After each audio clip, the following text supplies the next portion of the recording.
आता निवडणुकीचा रिझल्ट कळवेल. आपण निवडणुकी आधी बोलणं बरोबर नाही. शेवटी कुठल्याही माणसाला आपण कमी लेखत नाही. परंतु पवार साहब से मेरा बैर नहीं, समर्जद अब तुम्हारी खैर नहीं. काल आपल्या तालुक्यांमध्ये समर्जित गाडगे यांनी तुतारी हाती घेतली आणि त्यानंतर शरद पवार यांची जंगी सभा देखील झाली. काय म्हणतात? नाही, मी अनेक वेळा सांगितलेलं आहे की लोकशाहीमध्ये एखाद्या व्यक्तीचं वय 25 वर्ष झालं की त्याला विधानसभा लोकसभा लढण्याचा अधिकार आहे.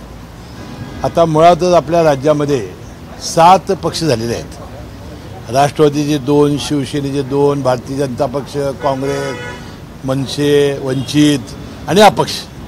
त्यामुळे उमेदवारांची मांदियाळी झालेली आहे. त्यामुळे निवडणुकीमध्ये ज्याला तिकीट मिळणार आहे हे ठरलेलं आहे. महायुतीच्या आमदाराला मिळेल, त्यानंतर महाविकास आघाडीचा जो आता जो आहे त्याला मिळेल. त्यानंतर राहिलेली जागा आता तिथं रिकामी फार शोधायला जायची गरज नाही, आपोआपच तयार आहे. त्यामुळे रेडीमेड नाही.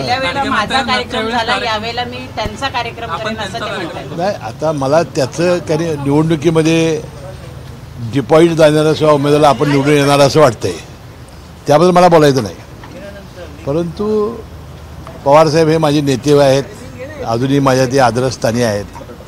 परंतु मला हे समजत नाही की पवारसाहेब आता इतकी आम्ही माणसं 45 आमदार गेलो, परंतु पवारसाहेब आणि जयंत पाटील हे माझ्याच मागं माझ्यासारख्या सामान्य अल्पसंख्याकांच्या मागं का लागले आहेत आणि इतका सातका प्रयत्न का करतायत ह्याचं कोडं मला जास्त आहे. त्यांनी म्हटलेलं आहे की ज्यांना मी मोठं केलेलं आहे तेच ठीक आहे, सगळ्यांनाच मोठं केलेलं आहे त्यांनी. तर अल्पसंख्याकांच्या मागं का लागलेत हा एक महत्त्वाचा प्रश्न या निमित्ताने आहे. उद्धव साहेबांचं असं म्हणणं आहे की आतापर्यंत गैबी चौकामध्ये एकाच व्यक्तीला साथ दिली, आता मात्र जी उपस्थित जनता आहे आता गेले माझ्या 6 निवडणुकीमध्ये, मंडलिक साहेबांच्या 4 निवडणुकीमध्ये हे पवारसाहेब ह्या गैबी चौकात आलेले आहेत. आणि त्यांनी सातत्याने सांगितलेलं आहे राजाविरुद्ध प्रजा लढाई आहे आणि प्रजा जिंकत असते. त्याला तेच म्हणायचं होतं, तर ते कालचं जरा वेगळं होतं. नाही, आता माझं म्हणणं काय, आता परवा जयंत पाटील आले, परवा त्यांनी एक सभा घेतली, परत आता काल साहेब आले. म्हणजे या अल्पसंख्याक माझ्यासारख्या सामान्य कार्यकर्त्याच्या मागं का लागलेले आहेत?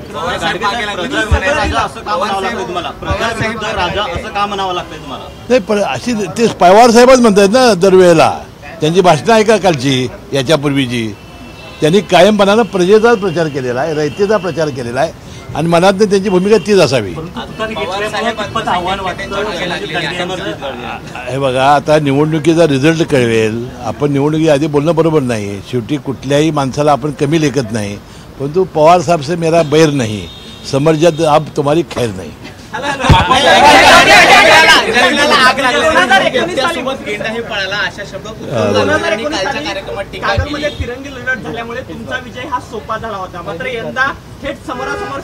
एकूण 6 निवडणुका झालेल्या आहेत, त्यामध्ये एकाच 3 वेळा झालेली आहे. एक म्हणजे एक तिरंगी नाही, तिरंगी गेल्याच वेळा झाली. अल्पसंख्याकांचा नुकताच एक मेळावा झाला, त्याच्यात शरद पवार असं म्हणाले की अल्पसंख्याकांना चांगल्या पद्धतीने संधी यावेळी अशा पद्धतीचं व्यक्ती वक्तव्य आणि दुसरीकडे नाही. मला त्याबद्दल म्हणायचं नाही. माझं म्हणणं काय की परवा ते प्रवेश करणार होते, जयंत पाटील आले होते, सभा झाली होती, पुन्हा साहेब स्वतः काल आले.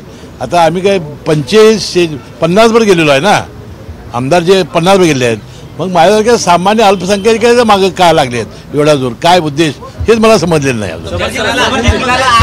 काय कारण वाटतं समर्जित यांना ज्या पद्धतीनं घेण्यात नाही, मला काय कारण मला काय माहिती नाही. सातत्याने तुमच्यावर साहेब माझे ही निवडणूक ही नायक विरुद्ध खलनायक आहे.